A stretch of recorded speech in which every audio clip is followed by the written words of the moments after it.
Alright, now it's always raining when I do these videos, but today we're going to be installing an Airbagman Suspension Kit. Alright. Now to start you guys off, I'll pretty much just go through the kit. This particular kit is just a load carrying kit. Whoop, bunch of stuff falling out. Got a couple of stickers from Airbagman that we'll have to throw on, and I do apologise, the car is a little bit dirty at the moment. The particular kit that we got sent is the R4522. So if you guys are interested, I'll pop that down here. The R4522 is the kit that we went with. We've got a 2-inch lift and a 2-inch body lift. I believe this here should work perfectly fine if you've just got a 2-inch lift. I'm not too sure about standard suspension, but we were dealing with Jacob Clamp from Airbagman Suspension. He was a great help. He went through all the exact measurements, how your leaf sits, all sorts of things. So they've pretty much got a kit for everything out there, and if they don't, they'll probably end up making you a custom one. So yeah, this is our kit. I'll go through it in a sec, but I'll just show you what we got in the box. Here are the 2 airbags. So this is where the money's at there. So these are Airbagman Suspension airbags. Couple of brackets just fit over the leaf springs, and yeah, we'll start installing. Alright guys, so I thought I'd lay everything out on the ground here so you can see exactly what's in the kit with a little bit more detail. On the right here you've got the airbag itself. So like I was saying, this kit is designed as a load carrying option. It's just got the 2 airbags that sits on the rear of the car. This basically allows you to always keep the car level, so if you're packing up your car and it's very heavy at the back end there, or if you're towing something quite heavy, this isn't designed as a way to carry more load legally, but it is just helping you to keep everything level. So once we end up putting the rear bar back on the car here and adding all our camping gear in, the car does tend to sag with the springs we've got in. That's why we went with the Airbagman suspension. It'll add more comfort as well. So I've heard quite a few things from people who have done similar, and it definitely adds a bit of comfort, gives you a bit more cushion with the shocks there in the back. So yeah, we're looking forward to installing it.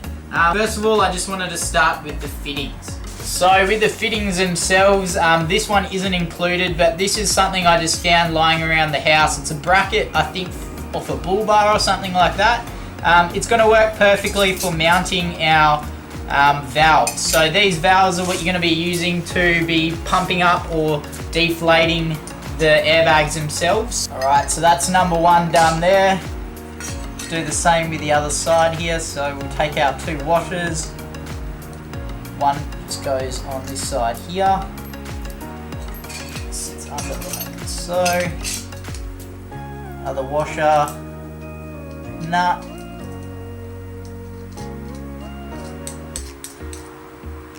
And just your valve cover there.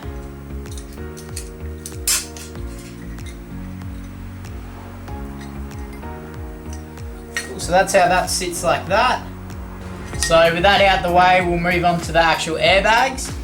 First things first, the actual airbags themselves have got 3 kind of covers on them. What you want to do first of all is put these elbows on them. So you've got one of the holes here. I'll just take this out to show you guys what's going on. You've just got a basic thread here, and you just want to put these little elbow fittings in there. So obviously thread side first into the fitting, like so. Now once this is done, you want to tighten this up before installing the actual airbags themselves. So once you've got these air fittings installed and tightened, you want to add these brackets here. So they go corresponding to whatever side your airline is. There's a little bit of an indent here. So they bolt straight on there. There's not too much movement within them. Alright, so once that's all tightened, make sure to put the heat shield on the one side with the exhaust, which is my other side. Which I'll do to the second one there, but that's all pretty much ready to go. We'll get these out the way and we'll get to installing them on the car now. Once this bracket's on, you've got your airlines connected there as well. You want to put the bottom bracket on. I'm just trying to figure out which way the bottom bracket's got to go, so I'm quickly going to jump underneath the car and give it a look and see which way it needs to go. There's a long side and a short side to this bottom bracket. I've just found out the hard way that it needs to be the other way around. So what we're going to do is we're going to swap this around so that when you put this on, the long side of the bracket points in towards the tyre. Let's try this again. So I've swapped this bracket around now. If you look at it from the airline pointing backwards, so sitting like that, you want the longer side to be facing the wheel. So I'll compress this in again and we'll try it again. Hopefully this is the right way and I didn't stuff it up the first time.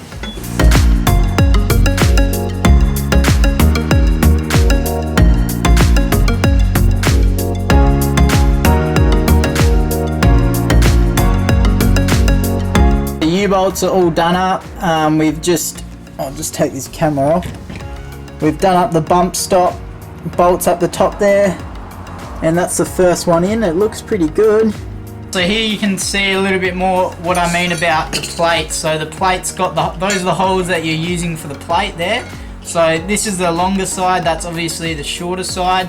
Now the way I did it before is you've got the airline pointing that way. You want the longer side to be on that side of things. So we've got the longer side of the plate there, and that'll pretty much bolt on like that. So we'll flip that upside down, we'll put these bolts in, and then we'll get onto the other side. Alright, so I finally got the other side in here. So as you can see, there's a bracket that they give you to move that mount for the brake lines. So I've done all that, that's all in, and that airbag's all installed. Now it's just time to run the air lines for both of these airbags.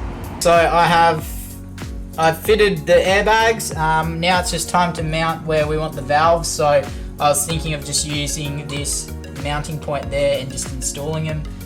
Easy enough for things to clip on there and it not being too visible.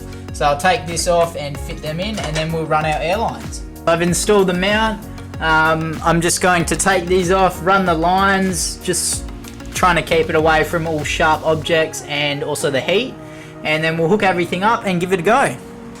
Alright, I am very dirty, but everything's done. It's all hooked up to just in here, so they're kind of out of the way for now. Once the rear bar changes and we get rid of this gap here where the body lift is, everything should be nice and permanent. But for now that's pretty much temporary, but we've got the left and the right nozzles for pumping up the airbags. We'll go pump them up, make sure everything's okay.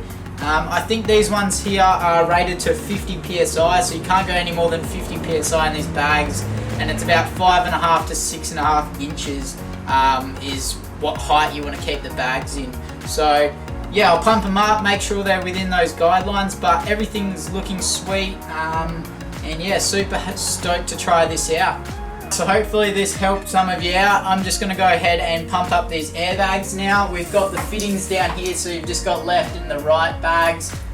Basically just attach your air compressor straight onto that, and we'll start pumping them up. Alright guys, so I've just finished pumping this up. I think 12 psi is where I ended up as it's sitting right now. Like I was saying before, the recommended height is about 5.5 to 6.5 inches. So I've measured the bags and they sit at about 6 inches right now. So I'm very keen to try this out. We'll have to monitor that over time, and you kind of work out what's best for the four-wheel driving and that kind of stuff, and what pressures you should be running. So yeah, very easy installation. Everything was push fittings. Yeah, hope you guys enjoyed this. Definitely go check out Airbagman Suspension. And if you need any kind of tips or anything to comment on for this video, please leave a comment below or find me on my Instagram at Mighty60. So I just took the car for a quick drive and it's made a massive difference in terms of comfort. Everything's kind of softened. So if you've got leaf springs in the back of your car, this is a major upgrade in terms of comfort. As you can see, the kind of gap between the flares gotten a lot bigger as well. So yeah, very stoked and keen to test it out a bit more.